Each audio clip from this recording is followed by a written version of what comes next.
बिस्मिल्लाहिर्रहमानिर्रहीम। अस्सलाम वालेकुम dear students. I am Jam Mohammad Sajjad from channel Khwaja Farid lectures. आज जो हमने स्टार्ट करना है वो करना है FSc part 1 chapter number 11 reaction kinetics का एक टॉपिक है हमारे पास, स्पेसिफिक रेट कांस्टेंट या वेलोसिटी कांस्टेंट उसको कहा जाता है। उसके बारे में हमने स्टार्ट करना है, पढ़ना है कि हमारे पास स्पेसिफिक रेट कांस्टेंट क्या होता है या वेलोसिटी कांस्टेंट जिसको कहा जाता है वो हमारे पास क्या होता है, उसके बारे में हमने आज स्टडी करना है। तो स्टूडेंट देखते हैं हमारे पास स्पेसिफिक रेट कांस्टेंट जो है वो क्या होगा।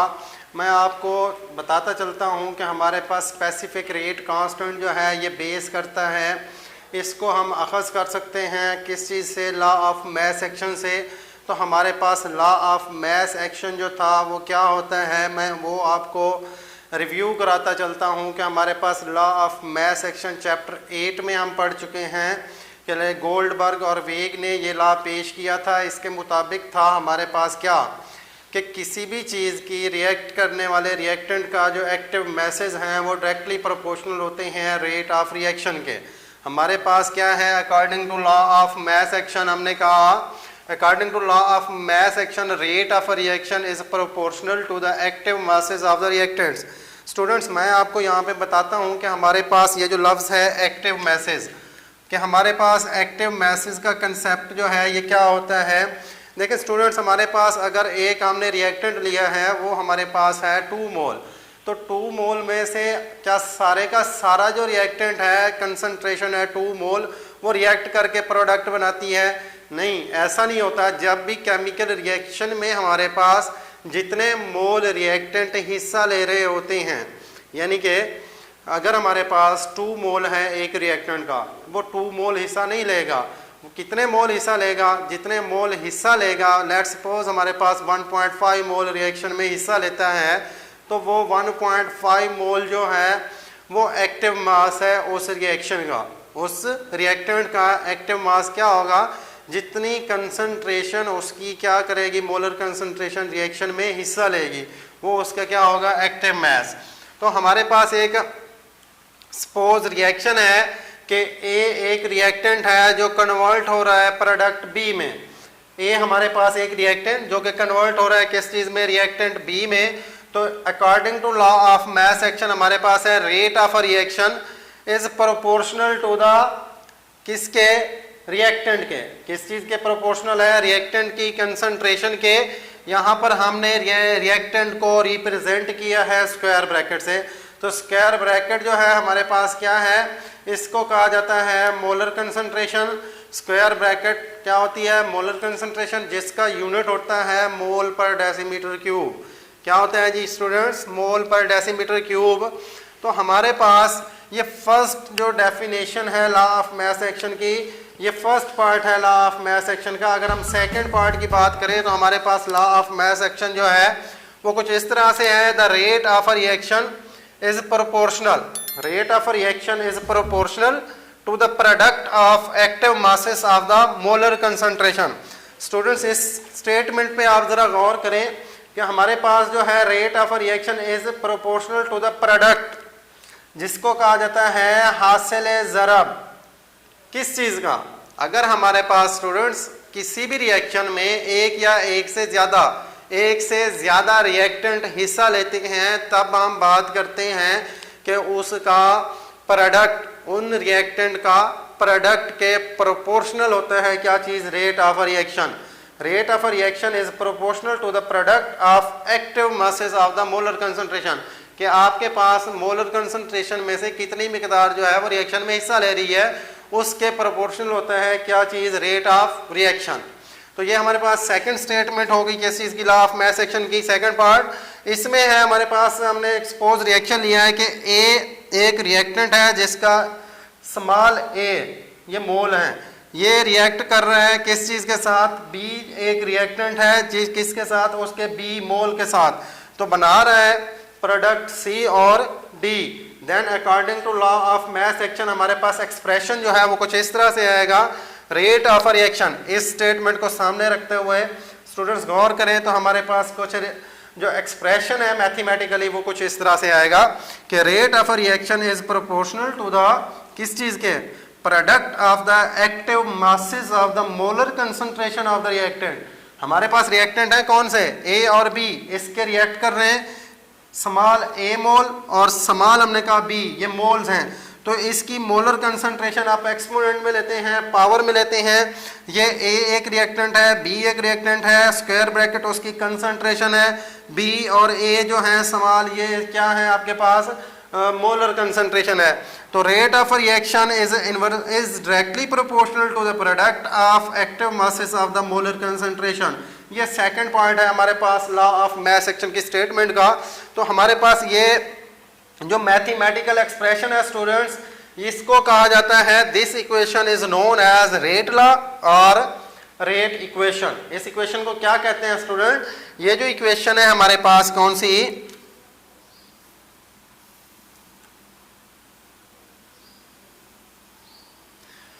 ये वाली जो इक्वेशन है स्टूडेंट्स, इसको कहा जाता है व्हाट इज रेट लॉ या रेट इक्वेशन। रेट लॉ कहा जाता है या रेट इक्वेशन कहा जाता है। इस इक्वेशन से हम ड्राइव करेंगे स्पेसिफिक रेट कांस्टेंट या वेलोसिटी कांस्टेंट की डेफिनेशन को। तो देखते हैं हमारे पास स्पेसिफिक रेट कांस्टेंट या वेलोसिटी कांस्टेंट क्या होता है। देखिए हमारे पास वही वाली एक इक्वेशन है, रेट ऑफ रिएक्शन को हम रिप्रेजेंट करते हैं कैपिटल आर से, या रेट आपके पास rate of reaction is equal to, जब आपने प्रोपोर्शनल का साइन खत्म करना है स्टूडेंट्स, आपको पता है कि आप इक्वल टू और कांस्टेंट लगाते हैं। क्या चीज, जब आपने प्रोपोर्शनल का साइन खत्म करना है इक्वल टू और कांस्टेंट लगाते हैं, तो rate is equal to constant के लगाया हमने, इज इक्वल इसके बाद है आपके पास product of the concentration of the molar concentration of the reactant A and B. तो हमारे पास क्या होगा स्टूडेंट, देखें ये मोलर कंसंट्रेशन की प्रोडक्ट जो है ए और बी के रिएक्टेंट की, वो मल्टीप्लाई हो रही है किसके साथ, के के साथ। तो इस साइड पे आ गई, क्या हो जाएगी, डिवाइड। तो के आपके पास इक्वल हो गया किसके, रेट डिवाइड बाय ए की मोलर कंसंट्रेशन इनटू बी की मोलर कंसंट्रेशन।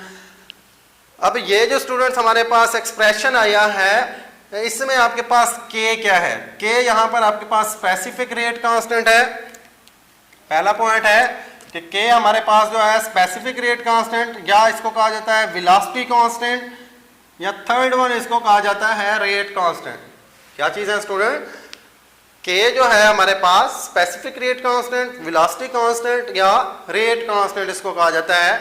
तो स्टूडेंट्स के की यहाँ से हम डेफिनेशन कर सकते हैं कि के जो है वो इक्वल है rate of reaction divide by A की मोलर कंसंट्रेशन इनटू बी की मोलर कंसंट्रेशन। तो डेफिनेशन जो है हमारे पास वो आसान होगी। ज़रा आप गौर करें स्टूडेंट्स, तो आपको समझ भी आ गई होगी कि हमारे पास इसकी डेफिनेशन क्या हो सकती है, पॉसिबल डेफिनेशन। तो देखें स्टूडेंट, हमारे पास है के जो है वो प्रोपोर्शनैलिटी कांस्टेंट है। आपको पता है कि आपने प्रोपोर्शनैलिटी कांस्टेंट, प्रोपोर्शनैलिटी का साइन खत्म किया तो कांस्टेंट लगाया, तो के क्या हुआ, proportionality constant. The proportionality constant that relates, तो के की डेफिनेशन हो रही है the proportionality constant that relates the rate of reaction, that relates the rate of reaction and, ये आपके पास रेट ऑफ रिएक्शन इसको रिलेट कर रहा है, जोड़ रहा है किसके साथ, and the concentration of the reactant. तो स्टूडेंट देखें, हमने रिएक्शन में बात की थी ए और बी, ए और बी हमारे पास क्या है, रिएक्टेंट है। उस रिएक्टेंट की कंसंट्रेशन को जोड़ रहा है, रिलेट्स कर रहा है किसके साथ, रेट ऑफ रिएक्शन के साथ। कौन रिलेट कर रहा है, के मतलब specific constant, specific rate constant या वेलोसिटी कांस्टेंट, और थर्ड वन इसको कहा जाता है रेट कांस्टेंट। इन तीनों में से स्टूडेंट अगर कोई भी एक चीज आ जाए तो आपने तीनों में से इसी की ही डेफिनेशन करनी है। इसी तरह हमारे पास नेक्स्ट जो बात है वो ये है, इफ मोलर कंसंट्रेशन, अगर आपने मोलर कंसंट्रेशन ए और बी ये ली है, क्या चीज, 1 मोल पर डेसीमीटर क्यूब। इस बात को आपने याद रखना है, अगर आपने मोलर कंसंट्रेशन ए की, रिएक्टेंट ए और बी की दोनों की ली है, क्या चीज, 1 मोल पर डेसीमीटर क्यूब, तब हमारे पास क्या होगा, आप वैल्यू पुट करें इस इक्वेशन में, रेट इज इक्वल टू के इंटू 1 मोल पर डेसीमीटर क्यूब किसका, रिएक्टेंट ए का, इंटू 1 मोल पर डेसीमीटर क्यूब रिएक्टेंट बी का। जब आपने सम अप किया तो आपके पास क्या हुआ, रेट जो है वो इक्वल हो गया किस चीज के, स्पेसिफिक रेट कांस्टेंट के के। ये इक्वेशन आपको नजर आ रही होगी, इक्वेशन नंबर 2 इसको कह सकते हैं आप। इसमें जो स्टूडेंट्स हमने देखना है, rate of reaction is equal to the specific rate constant. कौन सा है specific rate constant, K equal हो गया है। तो स्टूडेंट्स सेकंड डेफिनेशन यहाँ पर अराइज हो गई हमारे पास किस चीज की, स्पेसिफिक रेट कांस्टेंट की या वेलोसिटी कांस्टेंट की। तो सेकंड डेफिनेशन जो है हमारे पास देखें क्या होगी, स्पेसिफिक रेट कांस्टेंट मीन के। ये जो हमारे पास स्पेसिफिक रेट कांस्टेंट के है, स्पेसिफिक रेट कांस्टेंट के मतलब के इज इक्वल, ये इक्वल है किसके, equal to the rate of reaction. किस चीज के, रेट ऑफ रिएक्शन व्हेन, जब आपके पास कंसंट्रेशन, इसको मल्टीप्लाई करें तो ये आंसर आपके पास क्या आएगा स्टूडेंट, 1 मल्टीप्लाइड बाय 1 यूनिटी के 1 के इक्वल आता है।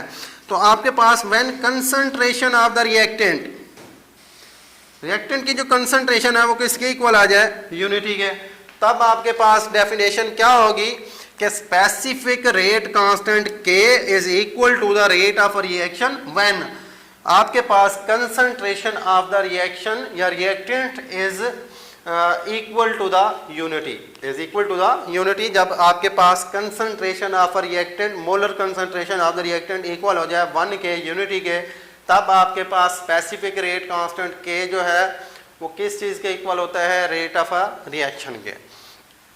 तो स्टूडेंट्स आपके पास यूनिट जो है वो के का, स्पेसिफिक रेट कांस्टेंट का यूनिट क्या होगा, स्पेसिफिक रेट कांस्टेंट के का जो यूनिट है वो डिपेंड करता है ऑर्डर ऑफ रिएक्शन पे। इसके हमारे पास ऑर्डर ऑफ रिएक्शन क्या होता है, इसके हमारे पास इसी चैप्टर में और बहुत सारे लेक्चर रहते हैं। हम अपने नेक्स्ट और उससे नेक्स्ट लेक्चर में I think order of reaction को स्टडी करने वाले हैं। तो अब हम देखेंगे कि हमारे पास कैरेक्टरिस्टिक्स जो हैं वो क्या होंगी, रेट कांस्टेंट की या स्पेसिफिक रेट कांस्टेंट के की जो कैरेक्टरिस्टिक्स हैं वो हमारे पास 4 कैरेक्टरिस्टिक्स हैं। हम देखते हैं फर्स्ट जो कैरेक्टरिस्टिक्स है हमारे पास वो है the value of K is different for different reaction. Specific rate constant के की जो वैल्यू है वो डिफरेंट रिएक्शन के लिए क्या होगी, डिफरेंट होगी, फर्स्ट पॉइंट। सेकंड पॉइंट है हमारे पास if the value of K is larger the rate of reaction is faster.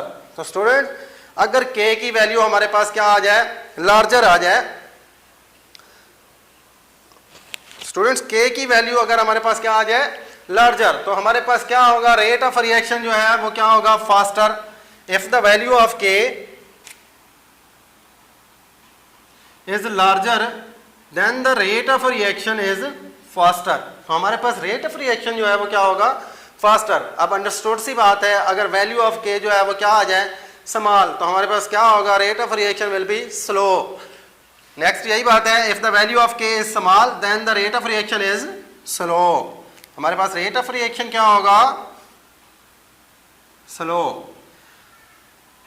तीसरा हमारे पास जो पॉइंट है वो कुछ इस तरह से है कि eight fix temperature the value of K is constant. मतलब कि आपके पास के की वैल्यू जो है वो डिपेंड करेगी टेम्परेचर पे। अगर आपके पास टेम्परेचर फिक्स है तो वैल्यू ऑफ के, स्पेसिफिक कांस्टेंट के की जो वैल्यू है वो क्या होगी, वो भी आपके पास कांस्टेंट होगी। लास्ट वन जो पॉइंट है characteristics of specific rate constant का, वो है हमारे पास its value depends on temperature and do not depends on concentration. जैसा कि आपके पास रेट ऑफ रिएक्शन आर की वैल्यू डिपेंड करती है किस चीज पे, कंसंट्रेशन ऑफ रिएक्टेंट पे। किस चीज पे डिपेंड करती है, कंसंट्रेशन ऑफ द रिएक्टेंट पे। किस चीज की value, rate of reaction R की वैल्यू। तो हमारे पास रेट कांस्टेंट या स्पेसिफिक रेट कांस्टेंट या वेलोसिटी कांस्टेंट की वैल्यू जो है वो कंसंट्रेशन पे डिपेंड नहीं करती बल्कि डिपेंड करती है टेम्परेचर पे। ये एमसीक्यूज में भी आ सकता है कि स्पेसिफिक रेट कांस्टेंट के की जो वैल्यू है वो किस चीज़ पर डिपेंडेबल है, वो डिपेंडेबल है जी टेम्परेचर पर। इसी तरह हमारे पास एक शॉर्ट क्वेश्चन बनता है इस लेक्चर में से, वो मैं आपको नोट कराता चलूँ, आप भी उसको ढूंढिएगा। मजीद चंद एक पॉइंट जो है वो मैंने इधर लिख दिए हैं। हमारे पास शॉर्ट क्वेश्चन जो है वो कुछ इस तरह से है कि differentiate between rate of reaction R differentiate between rate of reaction R and specific rate constant के। इन दोनों में आपने डिफरेंशिएट करना है।